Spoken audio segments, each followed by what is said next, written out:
BJP की अगर बात करें तो इस समय पिछड़ी जातियों को इन्होंने कमज़ोर करने का काम किया है कि यादव को 2% आरक्षण देंगे, गुर्जर को 2% आरक्षण देंगे, कुर्मी को 2% आरक्षण देंगे।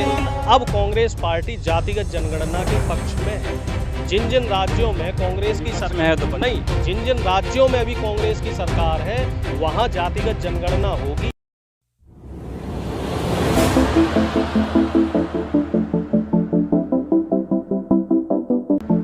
नमस्कार दोस्तों, मैं सुमित यादव। आप देख रहे हैं जनता जानना चाहती है दा सुनामी पर। और इस समय मेरे साथ मौजूद हैं डॉक्टर अरुणेश यादव, कांग्रेस पार्टी के ओबीसी के राष्ट्रीय प्रवक्ता हैं। बहुत बहुत शुक्रिया सर समय देने के लिए। बहुत बहुत धन्यवाद। और मैं क्योंकि कांग्रेस पार्टी के ओबीसी प्रकोष्ठ के राष्ट्रीय प्रवक्ता हैं, तो क्योंकि हम लोगों ने लंबे समय तक कांग्रेस को देखा है और कहा जाता है कि कांग्रेस ही वो पार्टी है जिन्होंने लंबे अरसे तक ब्राह्मणवाद को बढ़ावा देते हुए, और जिस वजह से आज ये हाल है कि आरएसएस की वो आज जो रुतबा है आरएसएस का, बीजेपी आज सत्ता में है, तो पिछड़ों पर ध्यान कांग्रेस पार्टी ने नहीं दिया, ये कहा जाता है, ऐसा माना भी जाता है। लेकिन अब क्योंकि कितना ध्यान ओबीसी पर, पिछड़ों पर कांग्रेस पार्टी दे रही है, कांग्रेस का क्या हाल है वो भी सभी लोग जानते हैं कि किस तरीके से जो डाउनफॉल बहुत बड़ा कांग्रेस पार्टी में आया है।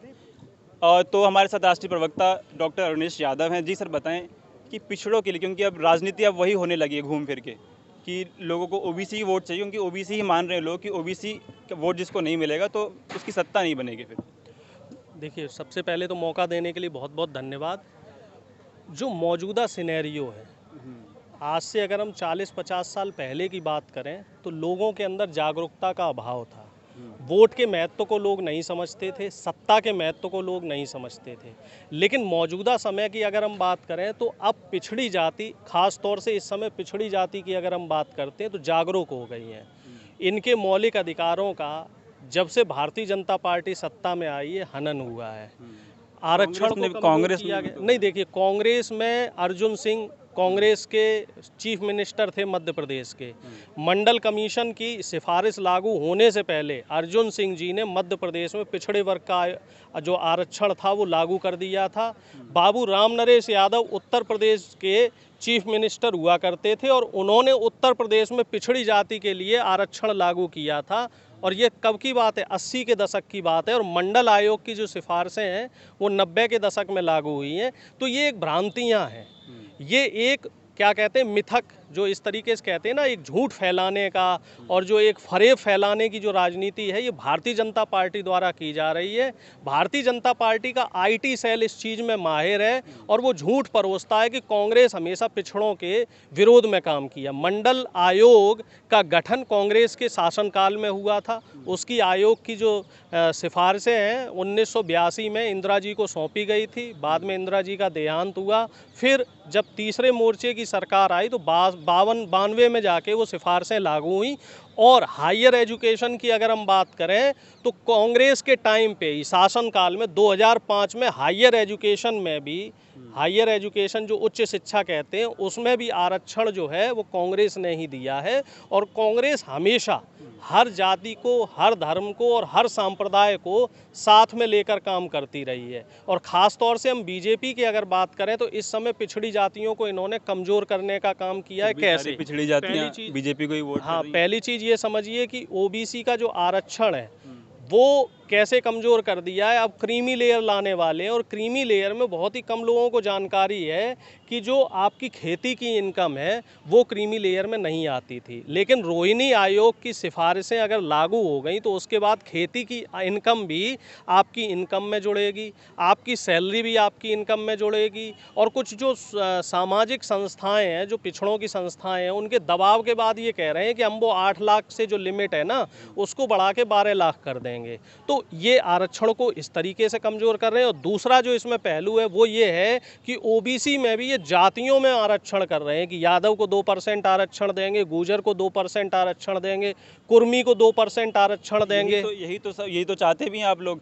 कि जिसकी जितनी हिस्सेदारी उसकी उतनी भागीदारी, जाति के लेकिन हिसाब से हिस्सेदारी आप दी ये जाएगी। बताइए कि जाति के हिसाब से आप हिस्सेदारी कैसे दे सकते हैं जब जातिगत जनगणना ही भारतीय जनता पार्टी नहीं करा रही है और साफ तौर पे भारतीय जनता पार्टी ने संदेश दे दिया है, संकेत कर दिया है कि इस बार जातिगत जनगणना नहीं होगी। कांग्रेस ने भी तो नहीं कराई 70 साल। देखिए, कांग्रेस ने 2011 में कराई, उसके बाद 2011 में जो जनगणना हुई थी उसका डेटा कुछ कारणों से, कुछ उस कारण हुए थे, उस वजह से वो डेटा सार्वजनिक नहीं हो पाया था। कारण थे? लेकिन अब कांग्रेस पार्टी जातिगत जनगणना के पक्ष में है। जिन जिन राज्यों में कांग्रेस की विपक्ष में है तो पक्ष नहीं, जिन जिन राज्यों में अभी कांग्रेस की सरकार है वहां जातिगत जनगणना होगी, एक बार केंद्र सरकार की मंजूरी मिल जाए। इसके अलावा मैं आपको बता रहा हूं, छत्तीसगढ़ में अगर हम बात करें तो आरक्षण आप देखिए, भूपेश बघेल जी ने आरक्षण का जो क्राइटेरिया बनाया उसको देखिए, आदिवासियों को 27% आरक्षण दिया है, ओबीसी आरक्षण है, वहाँ जो जनसंख्या है उस हिसाब से एससी का भी आरक्षण है। और अगर हम बात करें और ओबीसी की, तो जो भी जहाँ भी कांग्रेस की सरकार है तो पिछड़ों की जो भी वैकेंसीज हैं उनको ईमानदारी से भरा जा रहा है।